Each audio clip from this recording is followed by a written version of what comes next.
Donc suite à la vidéo qu'on a fait, on a eu beaucoup de réactions et de commentaires, et donc là on voulait y répondre un petit peu. Ouais, donc la question qui est revenue le plus, c'était comment on a fait pour pouvoir emprunter son CDI, du coup. Il faut déjà savoir que nous, on travaille depuis qu'on est étudiant. Donc c'était assez encourageant, et du coup, pour revenir sur le point banquier, c'est vrai qu'on a quand même eu beaucoup de chance d'avoir un banquier qui était prêt à défendre notre dossier.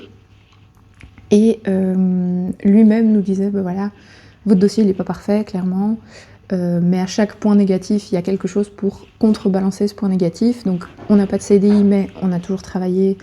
Moi, ça fait du coup un petit moment que je suis en CDD.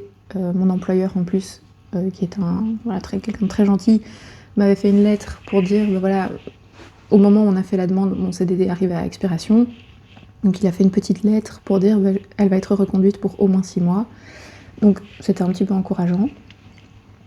Et pour Alexis, donc pour Zoulette, il n'était pas encore en contrat non plus, il faisait de l'intérim, mais il faisait quand même de l'intérim, donc il faisait quelque chose, et en plus de ça, il faisait une formation sur le côté. Le banquier nous avait dit, une phrase que nous on a retenue, c'est que c'est comme une photo en fait qu'il prend sur le moment et que la photo elle évolue en fait. Donc dans 5 ans, il a dit c'est assez évident que en fait vous serez plus en intérim ou en CDD et que vous aurez tous les deux un CDI.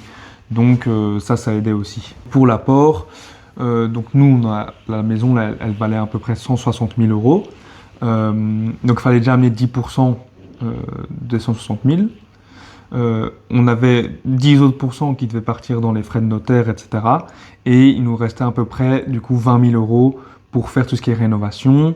Mais on va faire appel à un Rénopac. Donc voilà, et le fait qu'on vienne aussi avec cette ambition de passer par le Rénopac pour l'achat et l'amélioration PEB, parce que le PEB d'un bien c'est quand même hyper important pour les banques.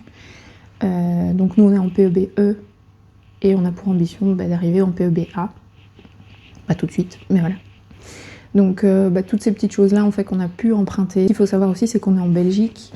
Donc s'il y a des Français qui nous regardent, c'est pas exactement pareil en France.